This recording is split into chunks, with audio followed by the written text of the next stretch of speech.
It was just another ordinary day for Michael Harris, a loyal husband looking forward to enjoying a peaceful afternoon in the yard. But everything changed in an instant when he accidentally overheard a conversation that would turn his world upside down. His wife, Ashley, was discussing a shocking secret with her best friend, a hidden affair that had been going on for months. As the truth slowly unraveled, Michael's heart shattered. How could the woman he trusted most betray him like this? What will he do when the devastating truth is exposed? Michael's life will never be the same again. Before continuing the story, tell me which city you're watching from. I want to know how far this video has come. Don't forget to like and subscribe to the channel so I can send you exciting stories like this every day. Late spring in Pennsylvania is sometimes difficult to anticipate. April of this year was abnormally rainy and warm. I generally have to mow my grass for the first time in early to mid-May, but not this year. At least it isn't snowing. We experienced a 6-inch snowstorm around this time last year. I suppose having to mow the lawn early is worth the cost of avoiding snow. And with tax season ended, it was nice to be outside in the sunshine. My home has an intriguing feature. The backyard dips down, leading to a tiny creek and woods behind us. When the home was erected, the front was lowered off the road with backfill. This means a steep slope about halfway down the side of the home. Thus, the basement, which was totally enclosed in the front, became exposed in the back.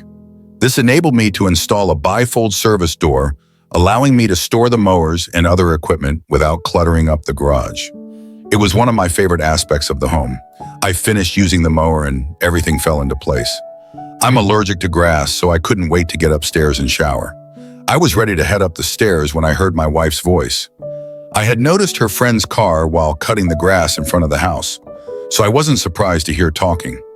But as I heard what was being stated, my hand paused as I reached for the doorknob. I should probably start by introducing myself. My name is Michael Harris. I like to go by Bob, but in high school they started calling me Hogan, after the actor Michael Earl Harris, who played the lead in Hogan's Heroes. I didn't mind, but the show went off the air before I was born and is no longer regarded a pop culture reference. I graduated from the University of Pennsylvania with an accounting degree and still use the surname Hogan. I received my CPA degree shortly after graduating and now work as a team leader for a large business in Philadelphia, performing audits and other similar tasks. It's not the most fascinating employment, but it pays well and allows me to view the inner workings of many organizations. I have a specific talent for forensic analytics, which involves creating financial trials to analyze issues such as fraud and money laundering. I am beginning to be recognized as an expert, and I have even been requested to advise the FBI on 2 cases. Ashley, my wife, was a political science and business double major with intentions to earn a law degree when we met at the start of freshman year. I was waiting for the first day of class when she strolled in. Ashley had the tall, delicate form of a dancer, but with somewhat bigger breasts. Her long, strawberry blonde hair was thrown across her naked shoulders, creating a stunning image. She donned a lovely sundress and sandals that highlighted her smooth and delicate legs. The combination of innocence and eroticism was too much. I felt an immediate surge of arousal. Unfortunately, Ashley was neither seated next to me, nor was she assigned to me in a group project. It took me 4 weeks to approach her and soften the ice. I said a ridiculous joke and she laughed. It was not an elegant giggle, but a full-fledged chuckle. We started conversing and I asked if she wanted to get some coffee after class. She smiled as she said, "I've been waiting for your question for weeks." We spent the last 2 years of college together almost every day. Our folks weren't very happy, but for our senior year we decided to live together. But they quickly realized how loyal we were to each other and moved on. I didn't think it could get any better, but it did. I graduated and was hired right away by one of Philadelphia's largest accounting firms. I was making ridiculous amounts of money for a 22-year-old who had recently graduated. Ashley got accepted to the University of Pennsylvania Law School, and we continued to live in our student apartment. My firm offered to pay for my MBA, so I took classes as well. I rode SEPTA to work every day, so I didn't need a car, which kept expenditures down. Ashley graduated 3 years later, and I proposed to her over a celebratory dinner at Morton's Steakhouse in Rittenhouse Square. 6 months later, we got married. Ashley accepted a position as a deputy district attorney with the Bucks County Prosecutor's Office, located north of Philadelphia. We chose to buy a house in Doylestown, the county seat and location of the courthouse. The regional railroad line terminated there, so I could ride the train to work every day. It was an 80-minute one-way travel, but it was preferable to using the Shell-Kill Expressway, also known as the Short Hill Expressway or Interstate 95. Ashley and her mother discovered a house. It was an excellent starter home, with 3 bedrooms. One of the bedrooms served as an office, complete with 2 desks. I would occasionally work from home, and Ashley required her own room for legal work. Another bedroom would serve as a guest room. Of course, the final room was the master bedroom. Also, it was close to her parents' house. Ashley persuaded me that it would be a built-in nanny if we had children. I was an only child and had always desired siblings. Ashley and I had discussed having children in freshman year and decided to wait until Ashley was established in her career before we began trying. But we'd reached that point, and 2 nights ago we decided to stop taking Ashley's birth control and start trying for a baby. I was pleased than I had ever been before, but what I heard caused my hand to linger on the doorknob. Hogan and I have decided it is time for me to become pregnant, Ashley excitedly announced, which excited her friend Hannah more. Both women produced the same high-pitched scream, which reminded me of whales unintentionally beaching themselves on the Jersey Shore and attempting to reach them. Standing on the steps, I smiled at their delight, which matched my own at becoming a father. I went for the pen again when I heard a question that took the smirk off my face and the joy out of me.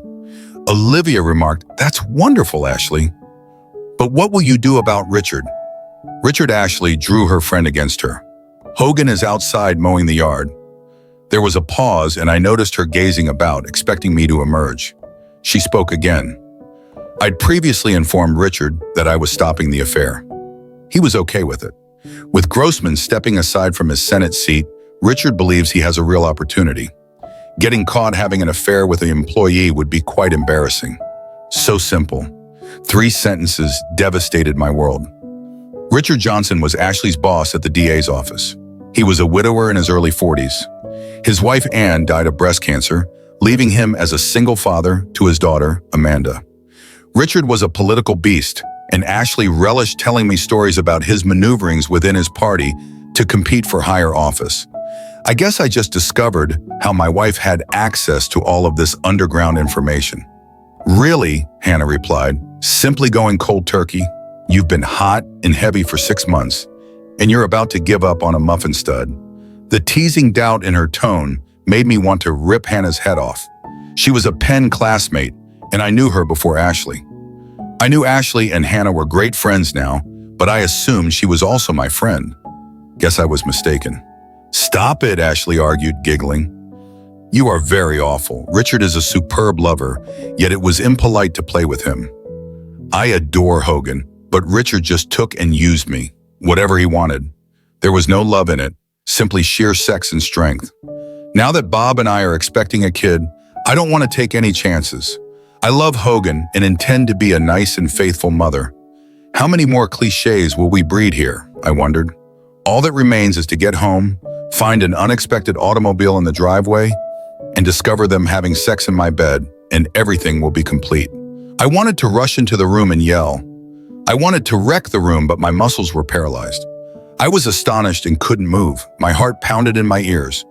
"So, cold turkey?" asked Hannah. Ashley giggled again. "Well, not really," she confessed. "I have a conference with Richard in Pittsburgh next week. We'll have some goodbye sex there. I will miss the sex. However, Hogan and the baby are more essential. I couldn't take it anymore, but I had no idea what to do. I adored Ashley, but it was killing me. At that moment, I began researching into the business. I needed to step back and think. I needed to plan. I began stomping up the steps as if I were ascending a ladder. Then I opened the door and entered the kitchen. Ashley and Hannah sat there, cups of tea in front of them. Was there a touch of remorse in Ashley's face? "Honey, are you okay?" she inquired in a concerned tone. I realized tears were running down my face. "Allergies," I hummed. "This is going to be a dreadful spring, so head upstairs and take a shower. Drop those clothes near the bathroom, and I'll wash them right away to avoid contaminating your closet. I got you a new pack of Claritin D last week." That is in the medical cabinet. Thanks. I managed to say something before starting up the stairs. I needed time to contemplate. The following morning was Monday, and I used the excuse of an early meeting to get out of the house before Ashley awoke. The night before, I used my allergies as an excuse to go to bed early because my emotions were running high. Sitting on the train, I reflected about what I'd heard. On the one hand, my wife was unfaithful, but she chose to stay with me and bear me a kid for sexual reasons. Some would say I should leave it at that and be content that my wife is back in the marriage and intends to be a good wife and mother. However, a voice in my head argues that if she did it once, what's stopping her from doing it again 10 years from now when the kids are in school? Won't she have another sexy affair? Then there's the divorce with the kids, in which Ashley will most likely receive the children while I will be required to pay substantial alimony and maintenance. As an accountant and business analyst, I had to think about risk and reward. I found myself doing the exact same thing here. My faith in my wife was entirely shattered. The just sex argument ignores what's really crucial in these situations. It demonstrates a complete lack of respect for the spouse. The cheater is aware that their actions are improper and are causing harm to the other person. Otherwise, they would be doing it openly, and I would have known from the start. Don't get me wrong, I don't think I would have tolerated her sleeping with Dawn, but if she had told me about it, some respect would have been shown. Ashley's actions demonstrated how much respect she has for me. I worked all day, but a portion of my mind was focused on what I needed to do.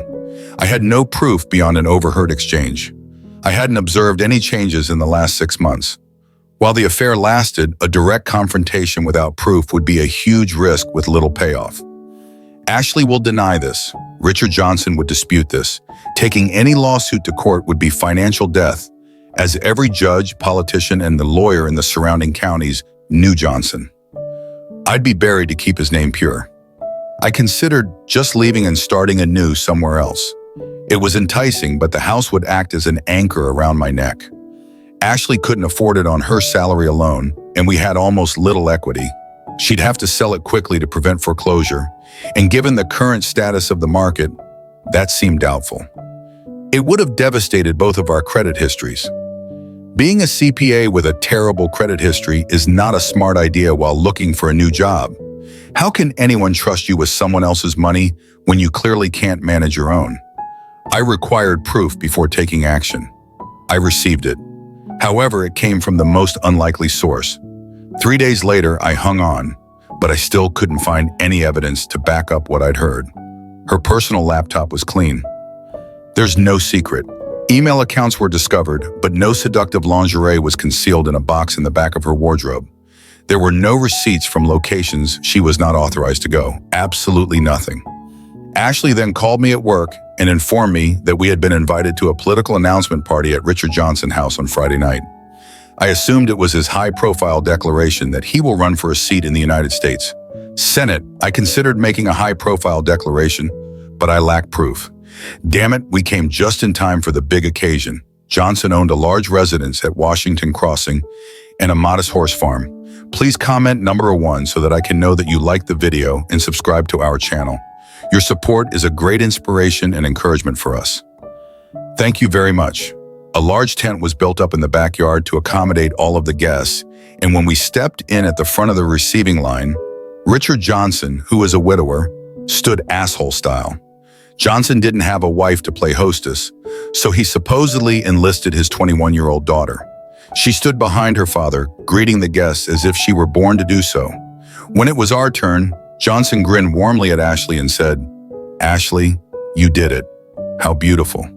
He kissed my wife chastely on her cheek. He then turned to me. "Michael, it's nice to see you again. I would be lost without your wife, but I know I'll have to let her go soon when you start to grow your family." He laughed at his own joke. "Just let me take her when you're finished with her. There will be no harsh feelings." There was more laughter. Ashley even reddened somewhat, and I felt compelled to finish off the smarmy gown. I took his hint, which he obviously assumed had gone over my head. Who knows what the future may bring? I spoke in a neutral tone, not antagonistic, yet not particularly friendly. It was the same manner I reported the audit results. Johnson reddened slightly, and Ashley elbowed me while muttering something about rudeness. Johnson casually moved on to the next visitor, leaving us alone with his daughter. Ashley was a really beautiful woman, but Amanda Johnson was a vision. I noticed it even as I was angry. Her rich red hair and dazzling grin reminded me of a younger Maureen O'Hara. Amanda looked like she belonged on a pinup swimsuit calendar next to Kate Upton, whilst Ashley looked like a busty ballet dancer. She possessed the mix of beautiful looks, a healthy body, hair, and skin that photographers desired and that were frequently photoshopped to attain. Richard Johnson had the ideal triple threat: political, family. He seemed like the ideal intelligent statesman and family man. Losing his wife to cancer gave him with the ideal wife. She was admired, and any opponent who attacked her was on the verge of career suicide. Amanda was a princess, a prom queen. I graduated from Penn State with degrees in business and law, a former gymnast, and now a part of Penn State's cheerleading group. Amanda, according to Ashley's story, intended to try out for the Eagles cheerleading squad at the next open competition, despite the fact that she had just turned 21 and had a late wife and a brilliant, attractive, and photogenic kid. "The press will adore him on the campaign trail," Michaela exclaimed, squeezing me passionately. It was not a courteous hug at a party. It was a full-body crush, parts of her body pressed against mine with considerable pleasure. "You look fantastic. No wonder Ashley has been keeping you hidden. You never attend any of our parties. You should not be working as hard. It is not healthy." She somehow managed to say it all in one breath. In less than a second, my mood shifted from rage to pure shock. I made a few nice words about how lovely she looked and was about to leave when it struck me. First and foremost, Amanda never said hello to Ashley. Second, what kind of parties? Ashley did not give me the chance to ask. She rushed over to greet the young woman. Then we had no choice but to make room for the next guests in line. Ashley and I went to socialize. I wondered what Amanda knew. After getting my wife a drink, I asked, "Amanda, what kind of gatherings were you talking about?" Ashley just smirked and muttered contemptuously. She was simply teasing the little troublemaker. "Richard occasionally has team meetings and strategy sessions here. He claims that having a drink in his hand and sitting at the bar helps him think better. You never know who will be in the next booth. She's been home a few times since we met here. Don't tell anyone, but Richard allowed her to drink at home before she turned 21. Okay, I worked it out. Under the cover of team meetings, the bastard had sex with my wife in his own home. They may even be real meetings in which Ashley is the last to depart. Or perhaps she left first and returned after everyone else had departed. That would prevent the legal team from speculating on why Ashley constantly stayed behind to help to clean up the mess when his wife died and his daughter was away at college. He did not need to find a secluded hotel room. Thus, there is no record of their meeting. "So Amanda goes to your team meetings?" I asked. Ashley shrugged the question away. "No, she has been home several times when school were canceled. She's merely mocking her father about hosting parties during business hours." She yanked at my arm. "Come on, honey, let's go. Treat your fiancé for the next hour." Ashley did not take any steps away from me. We spoke with a couple of her coworkers, and some of them mentioned our hopes to have a baby and how sad they would be to miss Ashley for a long. But they were really thrilled for Ashley and me. Honestly, I was a little embarrassed. Why did so many individuals know about our plans? An hour later, Richard Johnson summoned everyone to attention. His daughter stood behind him and grinned. He began by thanking everyone for coming, and then began by declaring his major campaign. Everyone expected it, yet they were nonetheless excited. I spotted the local newspaper's publisher and a reporter taking notes. "I'm sure it will be covered extensively in tomorrow's newspaper. I won't bother you with specifics about the celebration. It would have been a fun time if my heart hadn't been shattered and my mind hadn't been racing with ideas on how to prove everything." Margaret Cooper, the first assistant district attorney, arrived around 90 minutes after the announcement and stated that Richard wanted to speak with his staff. Richard was an elected official, while Rebecca was a senior staff member who operated the office. They could also visit and leave every 4 years, but Rebecca remained a constant, a tough woman, but well recognized in the legal field for her honesty and sincerity. Ashley accepted the position in part because she wanted to work with an older female lawyer. I really liked her. Rebecca had been married to an electrician for over 30 years who had kept her in college and now had a rather successful electrical selection firm. These two were dedicated to one another. I always saw them as role models for Ashley and me. "Sorry for stealing your wife from you, Hogan," Rebecca offered. "Richard wants to address office organization as soon as he finishes campaigning." A second later, they were both gone. I slipped away from the small group of spouses who had remained at the meeting and went to the other side of the enormous pool, across from the patio where the party was held. There was a wicker swing chair suspended from chains. It was in the shade so people could see me if they looked closely, but I wouldn't stand out. In other words, it was the ideal setting for me to collect my thoughts. I'd been sitting for less than 5 minutes when a voice interrupted my solitude. "So this is where you are hiding," the voice purred. I looked up as Amanda slid herself onto the wicker swing next to me. She had situated herself so that she sat facing me without saying anything. Her small black dress skimmed her tan thighs, clinging to her body and hinting at what was underneath but disclosing nothing. It was both tempting and innocent. It said a lot about my state of mind that I took it almost academically. She said, "You look like a man carrying the weight of the world on his shoulders." I didn't want to discuss this with the daughter of my wife's boyfriend, no matter how attractive she was. We've been pretty busy in the office.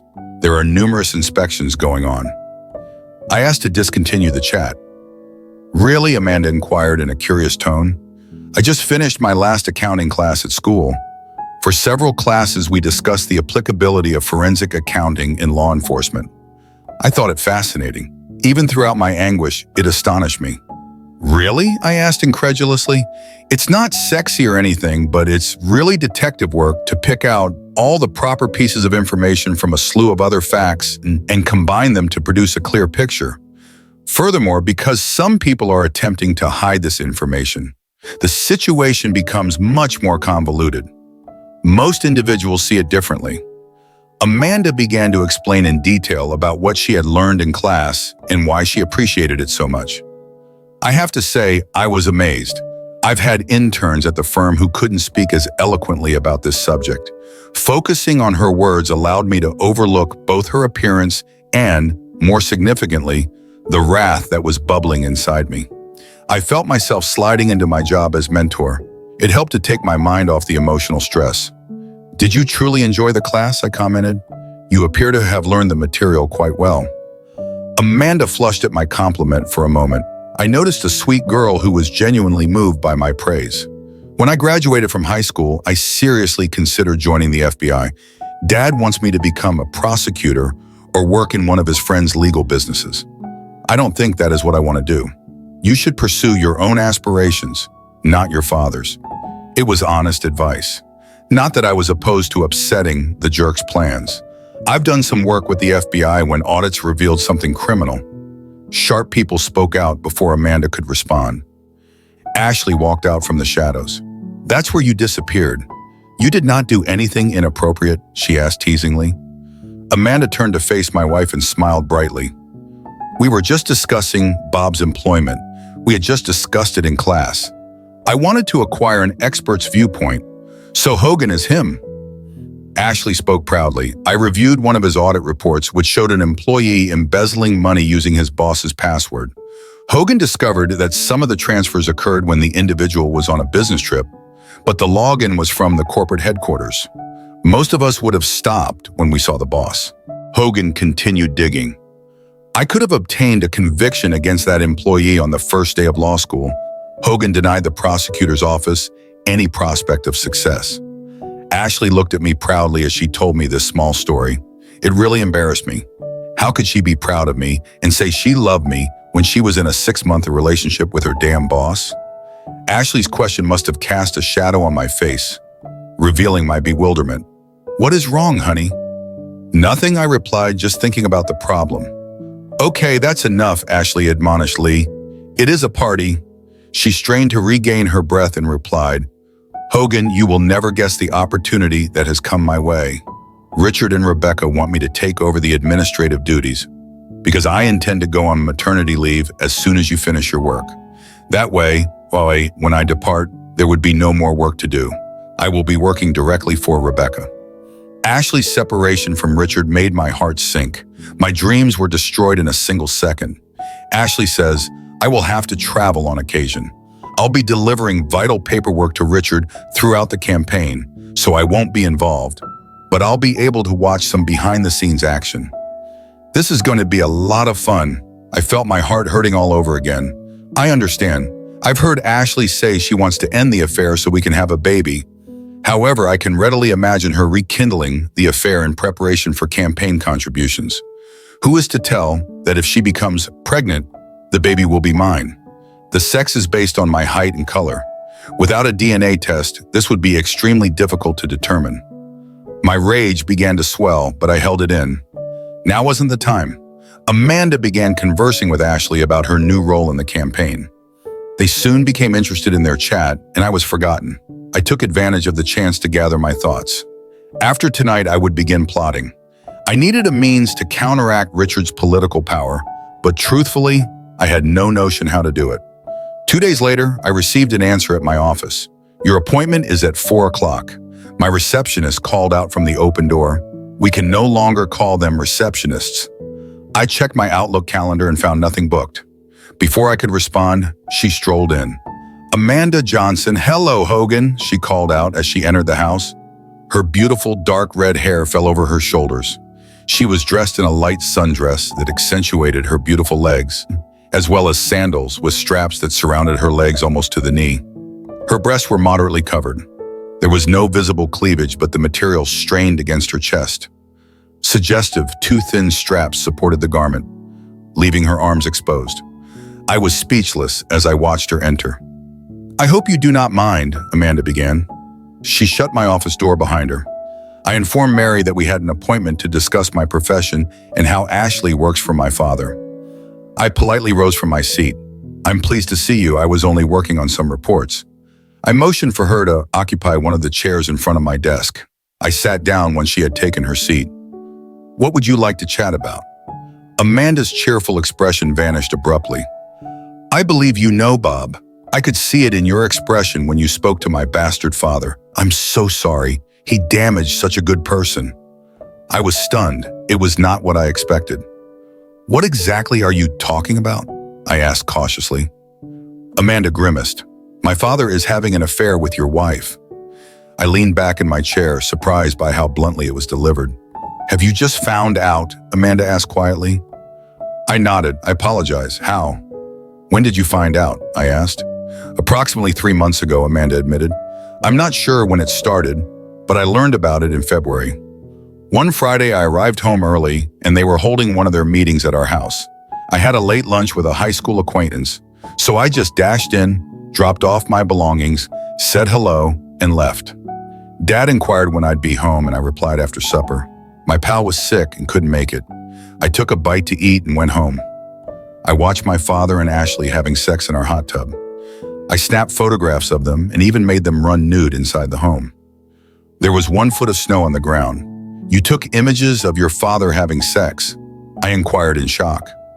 I also wanted to know if I could receive copies of the images. That would be extremely beneficial in the divorce, as if reading my mind. Amanda reached inside her purse, retrieved a huge envelope, and placed it on my desk. Here are some photos from that day, plus a few others. She hesitated, grinning. Dad built a security system in the home. Everything is locked from the outside. There are cameras in numerous rooms. If you know the website and have the key fob and password, you can enter the house from practically anywhere. There is a thumb drive with videos on it. It stunned me. Richard's daughter handed me everything I needed to divorce and destroy her father. Why be? I asked. Amanda's expression changed from sorrowful to angry. Because, she continued quietly, I hate that bastard more than you ever could. I said nothing and waited. After a minute, she spoke. Dad met Mom while she was in college. He was an aspiring attorney assigned to Philadelphia's sex crimes unit. Mom had traveled from Ireland to study. Her family was well off, but they were killed in the Londonderry bombing. She came here to escape the tumult. Her speech took on a gentle tone, which she had most likely learned from her mother. Mom dated a loser who hit her so hard that she wound herself in the ER. Ashley halted and put a tiny book on my desk. It was extremely thick and trimmed with green lace. I discovered her diary after she died. and she was somewhat of a submissive. She preferred to be led by a powerful man. This asshole went too far, and she wound up in the hospital. Dad was assigned the case. They met. The guy went to jail, and a year later they got married. Dad was always ambitious. He landed a smart, gorgeous woman with an exotic accent. Mom got a strong man to defend her. I showed up several years later. Dad urged me to try gymnastics. He believed that his daughter's Olympic performance would benefit his political career. Do you know how most gymnastic careers end? I shook my head, saying, I never thought of that. Amanda smiled. They call it the 3 BS tits, asses, and boys. I received the first one. I was told to cheer and be an all-American girl.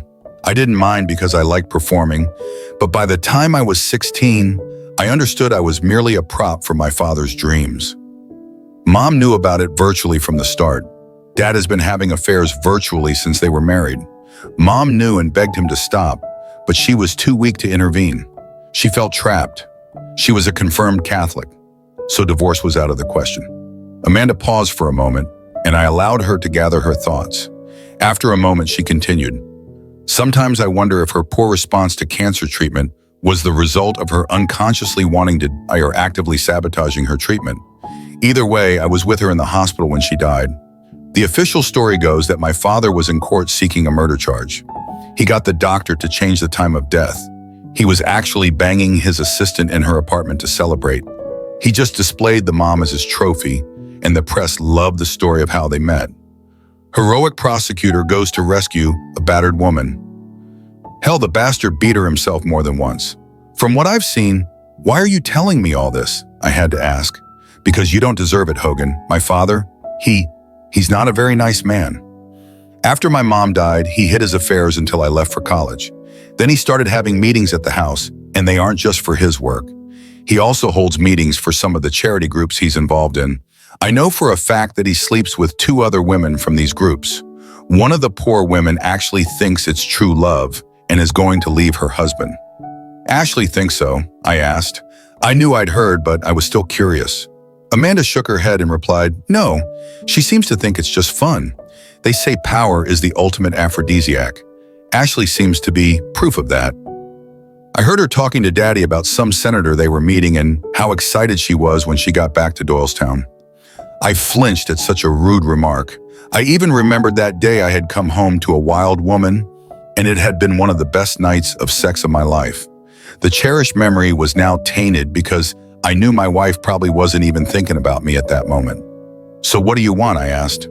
To her credit, Amanda looked me straight in the eye as she answered, I want you to dissolve your marriage to that cheater. I want my father's career ruined to the point where he'll never be elected dog catcher in a town full of cats.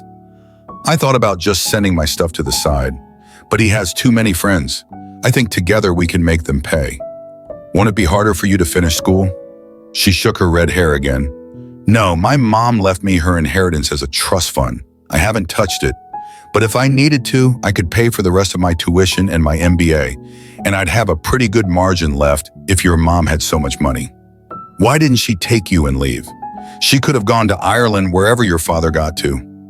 Amanda wrinkled her nose as I said she was raised Irish Catholic. She was taught that divorce was not an option, no matter what happened. Mom held on to her faith to the very end. That's the only thing that makes me think her death was unconscious rather than intentional, since they also consider suicide to be the unpardonable sin. I have to admit, I couldn't see anything but the truth. And Amanda, she'd said she wanted to destroy her father's career, and my having that information didn't bode well for his ambitions. I couldn't imagine that this could be some kind of trap. If Ashley and Richard wanted to wipe me off the face of the earth, they could do it openly in court. That kind of despicable shit was only appropriate if they were desperate like me. A plan began to form in my head. I would need Amanda's help with a few things. It would show me how determined she was to destroy her father. Okay, I agreed, but I don't want to destroy him by releasing those pictures or even calling his name in the divorce. Amanda looked at me in surprise. Why not? She demanded, her face flushed with passion, and she took a breath to start some kind of speech. I stopped her with a raised hand. I didn't say we wouldn't destroy him, but I don't want to deal with bad press in the form of a cuckolded husband in a political scandal. Instead, I want to destroy what he spent his entire life trying to accomplish. Destroy his power and influence, and I can have a quiet and peaceful divorce that no one will worry about. Amanda looked at me with shock on her face. After a moment, a sly smile appeared on her face. "What do you want from me?" I smirked. "I'm going to do what I do best. Get me his financial records, personal and campaign. They got Capone thanks to tax evasion. Having gotten to know your father, I have no doubt I can find something." "And if you don't?" "What?" she asked. I smiled. "I can cook some." Over the next 3 days, Amanda and I kept busy. She installed a keystroke logger on my father's personal laptop and home computer. She also made a full backup of his computer's hard drive. We customized their security system so that it would upload the recordings to a cloud space that I know of, which was physically located overseas. How nice of the asshole to bug his own house. For my part, I didn't tap Ashley's cell phone. Thanks to Amanda's evidence, I didn't need anything else. But I did activate the GPS tracker designed for parents watching their kids. It basically used cell towers for location, unless I sent a command to activate the GPS. I just didn't want it to me at home. When I was busy with work, I faked a groin injury the day after Amanda first came to me. It gave me an excuse not to have sex with my wife. I never thought I would have to make up an excuse not to have sex with my favorite wife after hearing about the number of Richard's partners. I didn't want to risk even more than I unknowingly did. Besides, I don't think I could have done it without venting my anger. By the way, I made a doctor's appointment to get tested for STDs. Nothing showed up at first, but some of them, like HIV, can take months before they give a positive antibody result. Ashley traveled to the conference in Pittsburgh, annoyed and frustrated to meet Richard one last time. Not surprisingly, she was very excited about the trip. Having left her hanging for the past few days, she was very excited. Some guys might have given her goodbye sex as revenge. My problem was that somewhere inside, I still loved her. I could never trust her again. But that didn't mean I didn't still love her. But I also couldn't bear the thought of having sex with her after what I'd learned.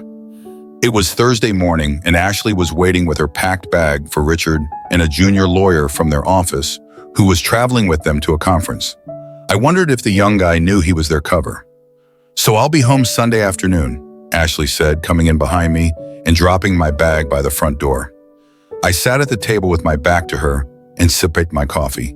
She wrapped her arms around me and leaned in so that her lips were right next to my ear. "I hope you're feeling better so we can start on the baby," she whispered. Her tone would have brought a dead man back to life, and her scent. It brought me back to more innocent days. It made me want to cry right there, but I managed to hold it together. "I'll ice it so it heals," I assured her. I stroked her arm and kissed her forehead. She moaned, "I wish I didn't have to go to this. It would be so much better to just stay home with you and be naked all weekend. You can always tell Johnson that something more important came up." I said, "It just came out." And from the way she looked at me, she heard something in my tone. "What's your problem, Richard?" she asked in an amazed voice. "First you were rude at the party, and now you sound like you hate the man." I forced myself to calm down and shrugged. Honestly, I've seen too many hotheads like Johnson who think they're untouchable and the epitome of power. They're big fish in small ponds. They sell the illusion of power and get people to buy into it, like that mayor in South Carolina last year. Big, powerful guy embezzled the city's money by sleeping with 3 married women. Now he's serving 10 years in federal prison, and they're all divorced and publicly humiliated. I have the same feeling about Johnson. If he makes it to DC, he'll be banging uncomprehending interns within a week. But eventually his wheels fall off and his shit's going to splatter all over the place when it does. Ashley stared at me in shock. She'd heard me rant about those creeps before, but she'd never connected Johnson to them before. I probably should have kept my mouth shut, but it felt good to let it out. And even though the marriage was over, I also felt it was only fair to warn Ashley. I still loved her, even if I would never trust her again. "Hogan, that's a terrible thing to say about Richard," protested Ashley. "He's a good man who has done a lot for the people of this county. He's not like that." I heard an almost pleading tone in her denial in a timing that could not have been foreseen. We heard the sound of a car horn coming from the house. Richard had arrived. Ashley sighed disappointingly. She gave me a glance that quickly flashed with regret and almost fear. "I'll be home in 4 days," Ashley said in a conciliatory tone, "and we can talk about it. But be ready, love. We need to have a baby." She then wrapped her arms around me and kissed me passionately. I returned the kiss just as fervently.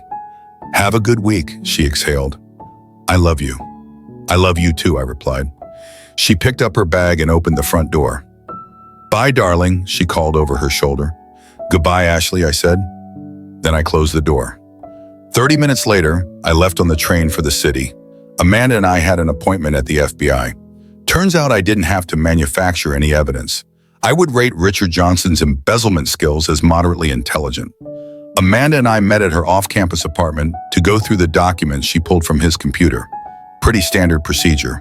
By my calculations, he had about $2 million stashed away in an offshore account. At least that's how much he transferred into it. But I can't be sure it's still there because those records weren't included. Most of this money came from numerous tiny donors who wouldn't raise concern with the IRS. But why were people from out of state donating to the DA's campaign? I was able to track a number of them to offenders who had charges dropped or plea agreements with extraordinarily favorable punishments. It was Amanda who discovered the biggest explosive. Turns out she wasn't the only child. Johnson had knocked up 2 other ladies during this period. One of them was born 3 years before his wife died. The mother was one of his employees at the time. The 3rd child was born 8 months after his wife's death to an 18-year-old female volunteer at the hospital where his wife was treated. Johnson donated $2,000 a month from campaign contributions to each woman as poll research consultants. Amanda nearly ruined her own flat in fury. That red hair certainly is a warning. By the time Ashley and Richard left, we had already sorted everything out in Richard's notes. There were still questions, but we didn't have enough resources to get to the information. So I jotted down all the findings and set up a meeting with a senior FBI agent I worked with in the Philadelphia office. Amanda walked in to give him the story we had come up with. Amanda said that after taking a forensic accounting course, she wanted to look at the actual documents. She chose to look at her father's records out of innocent curiosity. When she spotted certain abnormalities, she called me because my wife had worked for her father and knew of my experience. Gary was a seasoned professional. He sensed there was more behind it, but we dropped a gift-wrapped item on his lap and he didn't push it. A corrupt prosecutor in his own backyard. A sleazy prosecutor who just began a candidacy for the U.S. Senate. This career-creating argument felt like manna from heaven. We got a cab to Amanda's apartment as she had courses late, and I walked to the 30th Street station to take the train home. I was already thinking about packed everything and leaving when Ashley got home. Gary pledged to speed things up and at least subpoena Johnson's records by Wednesday. It was doubtful that word of the probe would get out. Before that, the bastard will learn how unreal his authority is when all the rats desert his ship. Ashley contacted me when I was on the trainway home. She said she called early because they were going out to some large supper and it would be extremely late before she got back to her hotel. I had no doubt she wasn't planned on sleeping in her room tonight. I made a few vague statements indicating it was okay. She sensed my distracted tone and inquired what was wrong. I just had a meeting with FBI investigators on a case. I said, I'm on the train, plus the inquiry is still continuing, so I can't discuss it. All of this was absolutely true. It sounds like you've been seriously harmed. Ashley spoke in a concerned tone. Yes, this story is going to be terrible. When the full tale becomes public, it is likely to create national headlines. Really? Ashley inquired, her eyes widening. Can't you give me a hint? I could not help myself. Bribery, money laundering, sex, and adultery are all examples of criminal behavior by politicians. Children, a typical summer romance. Many. One. I understand, I grimaced. I've already talked too much. If I say anything else, the Bureau will silence me. You're no fun to be around, Ashley pouted. Do not worry, honey. Your secret is safe with me. We said our goodbyes and she went. Please pause for 2 seconds. Please don't forget to like this video and subscribe to the channel. Your support is a great inspiration and encouragement for us. Thank you very much. As I walked into the house, it struck me. My marriage was over. We dated and were married. We had been together for 10 years. I never anticipated to be single again, but it was what I was facing right now. Eventually, I just sat on the couch, waiting for the sun to set. I just sat there watching. I felt as if I was seeing my life slide away over the horizon. I just watched. It was many hours after sunset before I began. It was Saturday afternoon that I snapped out of my self-pity. I'm not saying I didn't deserve to indulge, but I realized I had to change things up. Ironically, I was mowing the lawn again when I noticed a BMW convertible drive into my driveway.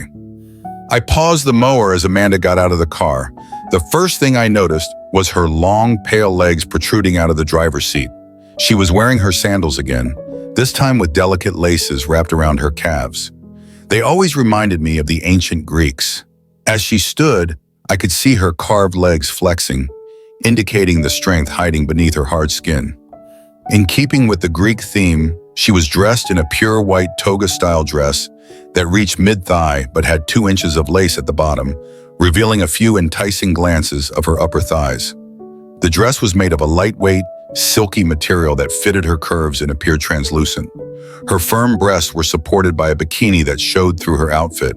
Her arms were bare, save for a few faint freckles on the tops of her arms and shoulders. The dress was slipped over one shoulder, leaving the other naked. Her beautiful red hair fell down and waved over the same shoulders. However, her gray-green eyes and smile drew my attention as she approached me. I shut the engine off and saluted her. Amanda remarked, "Well, you look better than I expected. I almost expected to have to pull you out of a bottle or off of a ledge." I snorted. I had many ideas about both choices last night. It had to be done, I explained. "Furthermore, not being able to see a lawyer distracts me," she asked. I shrugged. I completed it on Tuesday before they even departed. The papers will be ready by Monday. I plan to conduct an audit at a client in Austin and depart on Tuesday. Business travels like this typically last 3 days, and then I work remotely till the report is completed. In this instance, I'll be there for the full 3 weeks. I shrugged. I suppose it's the coward's way out, but I don't want to be here when this entire disaster is over. Amanda's expression was one of agreement. She knew it would also draw attention to her as the bastard's daughter. "I'm delighted you're thinking ahead," the redhead added, "but I've realized that's what I'm excellent at." A smile appeared again. "Now I know how to plan, so this is my plan," Amanda announced. "I'll help you finish your assignment here. Then you'll come to my apartment. We'll have fun. You can even ogle me all you want. I own a swimsuit. You will fall in love." The final line was delivered in a voice that could have raised even a dead man. I attempted to rally. "Amanda, I am still married," I resisted, "and I doubt I'll be prepared for anything else for a while."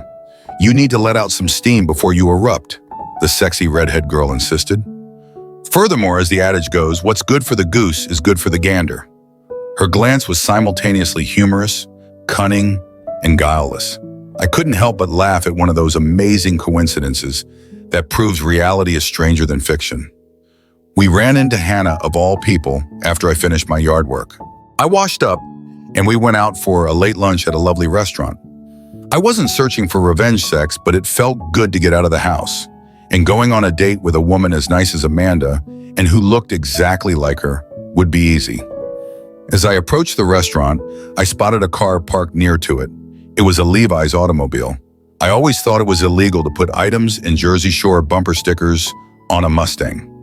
I almost told Amanda to turn around and we'd find another location, but I did not. Instead, I acted utterly out of character. Everything was done on a whim. After all, despite my careful planning, something inside me erupted when I noticed Hannah's car parked in that lot. I casually placed my arm around the red-headed beauty and led her into the restaurant. Without further ado, I tipped the host to seat us at a specific table. It was partially shadowed, but it was clearly visible when we returned from the restroom. I sat next to Amanda, facing outward. She smiled as I grasped her hand. "What brought this about?" she asked with a nice smile. "Not that I am complaining," I laughed. "Remember when I told you how I discovered out my wife was cheating on me?" "What about her pal Hannah?" "Well, her automobile is parked down the block." Amanda let out a throaty laugh. "So I am going to be the other woman. Ooh, that is something I could live with." She leaned in and put an amazingly gentle kiss on my lips. It wasn't a deep, passionate kiss, but rather one that implied and promised more to come. A lover's kiss. The lunch arrived and I thoroughly enjoyed myself. The tricks were forgotten. While I enjoyed Amanda's company, her sharp sense of humor was killing me. I'd never heard a counting sound that nasty before. I happened to look over and saw Hannah stroll past us. I pointed her out to Amanda. "That feels good," she giggled. "I have been looking forward to this." With those words, she leaned forward and kissed me. I ran my hand underneath the table along her leg. Her thighs had extraordinarily delicate skin, and beneath those muscular, supple muscles, the touch was electric. I could feel the heat radiating from her panties. My hand moved forward on its own to feel the dampness. I was so caught up in the experience that I was astonished to hear Hannah yell at me. "Hogan, what the hell are you doing?" she shouted at me. "Who is this harlot who is banging on your wife when she's away? I thought better of you." I have no doubt that the entire restaurant injured her. I released go of Amanda and turned to face my erstwhile friend. "What is the problem, Liv? It's just a little carefree sex before Ashley and I get married and have a baby, and you'll be able to resist it. Everyone is attempting to eat." Olivia looked at me as if I had hit her with a dead fish. "What?" she began. "Come on, Liv, Ashley is doing the same thing. I'm certain she's having sex with her boss right now. It has been months now, so I figured it was only fair to have sex with the boss's adult daughter." Olivia may have had a heart attack. Amanda began to chuckle, and I gently squeezed her to keep her calm. Of course, I'd forgotten where my hand was, so her giggle evolved into a moan of delight. Olivia gasped, "You know about it. I know I'm supposed to be the devoted husband who doesn't see anything while my wife runs around and is assisted by a woman." I considered him a close friend. Hannah's brow furrowed at my contemptuous tone. "I'm sure Ashley wanted one final taste of odd before having a baby. Kind of like the last fling before the wedding, provided that was good with her." What's the wrong with me? I had no idea Ashley had any affairs before Richard's. However, as the phrase goes, if you cheat once, you will cheat again. I only took note of my suspicion and wondered whether Liv would become unbalanced to validate it. She was. "Do you also know about that?" She exhaled. "No, but thank you for the confirmation," I responded. "Hannah is pallid. Hannah, go away," I said. She turned and disappeared behind the table. Several minutes later, we heard a noise. Hannah was exiting the restaurant. Amanda chuckled, saying it was fun while it lasted. I truly wish she had stayed longer. Her smile caused me to blush. "You know, she is probably on the phone with your wife right now," she added. "Probably," I agreed. "I'll give her 5 minutes before my phone goes off. However, if she departs right now, it will take 5 hours to get home from Pittsburgh. That would allow us to have dessert while also giving me enough time to get home and pack. Unfortunately, I won't get to see you in a bikini as promised." Amanda laughed again. "I suppose we can do this another time." She reached up and grabbed my shirt, pulling me closer. "My semester concludes in a week and a half," she murmured into my ear. "I've always wanted to see Austin." I hardly heard her words as her tongue slid into my ear. Epilogue. Yeah, that's when everything truly starts to go wrong. Ashley began calling me 10 minutes after Hannah left the restaurant. I heard a few of her texts and she was furious. He cheated on her. It almost had me laughing. After 1 hour of her messages and SMS, I blocked her phone number. I knew she'd eventually call from another phone, but she was coming back from Pittsburgh and couldn't simply ask to borrow someone's phone on the turnpike. I went home and packed all of my personal possessions, including those for the trip to Austin. After meeting Hannah, I had hours of free time. I was driving away from my house for the last time, so I checked into a hotel near the Philadelphia airport, placing the majority of my stuff in a storage unit until I could find somewhere to stay. I spoke with Amanda a couple times on the phone. She had gone to a friend's house since her father was sending angry messages on her phone. I changed my trip to Austin for the day and left on Monday morning. Ashley had called my phone multiple times from different numbers. Now there were emotional rants about how I could do this to her, how I damaged her career, and so on.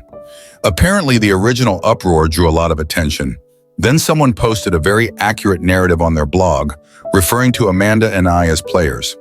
My statement about Ashley banging Richard was also publicized, as was the fact that they were together in Pittsburgh over the weekend. This created quite a commotion in county political circles and at the courthouse for the remainder of the week. I avoided most of the news from Philadelphia. It wasn't until Friday that I got an email informing me what was going on in Doylestown. Surprisingly, it came from Rebecca, a senior manager at the DA's office. The old attorney apologized for everything that had happened.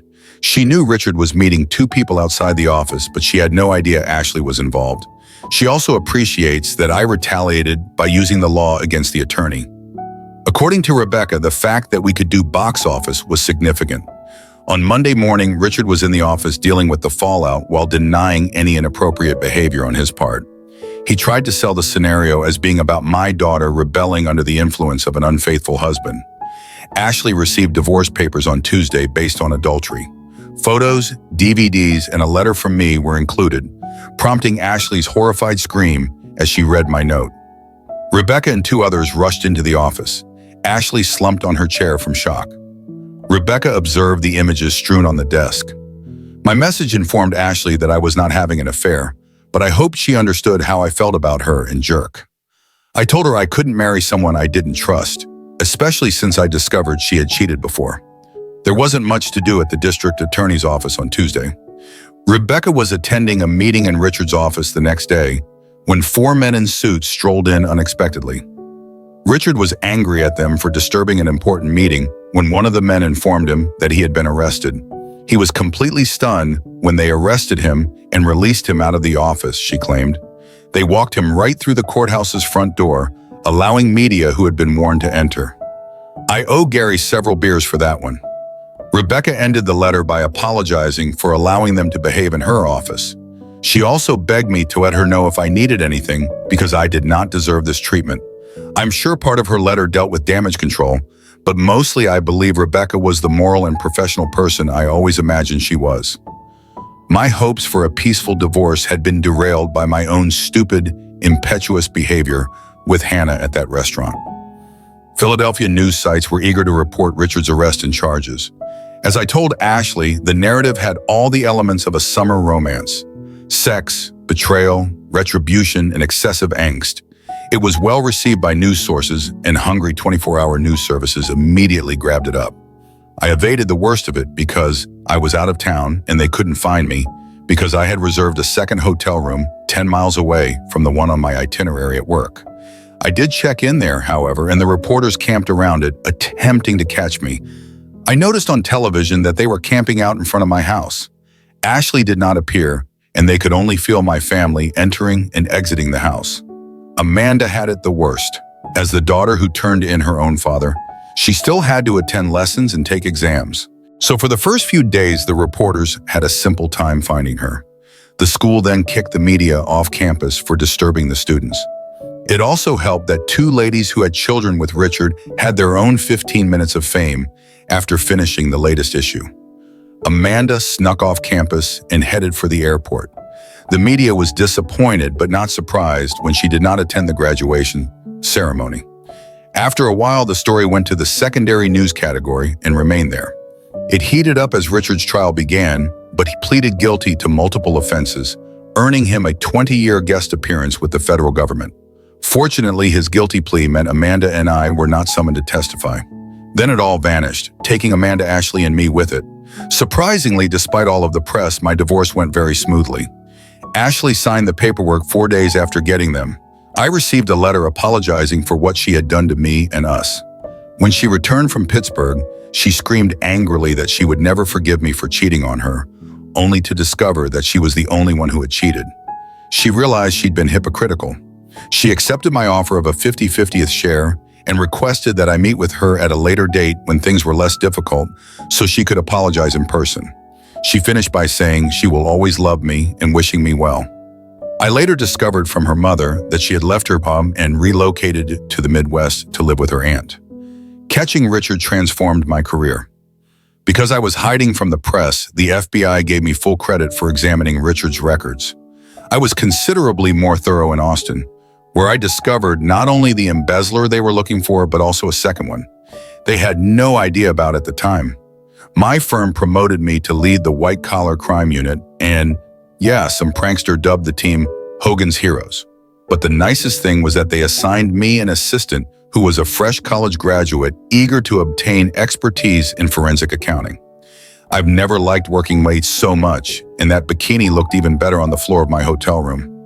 As I reflect on Michael's story, I can't help but think about the harsh lessons life often teaches us unexpectedly. Life doesn't always go the way we plan, and sometimes the shocking events we never saw coming reveal so much about who we truly are. Michael wasn't just dealing with the betrayal of his beloved wife.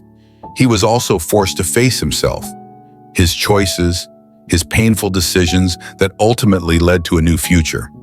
What stands out here is that when confronted with pain, no matter how strong we are, we can't avoid the feelings of disappointment and hurt. However, just like Michael, each of us has the ability to rise again after a fall. Life doesn't stop, and after every crisis, we come to realize that we are stronger, wiser, and more capable of overcoming any challenge. Undoubtedly, we all experience moments like this, and this story serves as a reminder that no matter what happens, we always have the power to take control of our lives if we have the courage to face the truth and start over. Michael chose to rise up not just for revenge, but to reclaim his identity and career. If you found Michael's story touching, don't forget to subscribe to our YouTube channel to watch more fascinating and inspiring stories like this.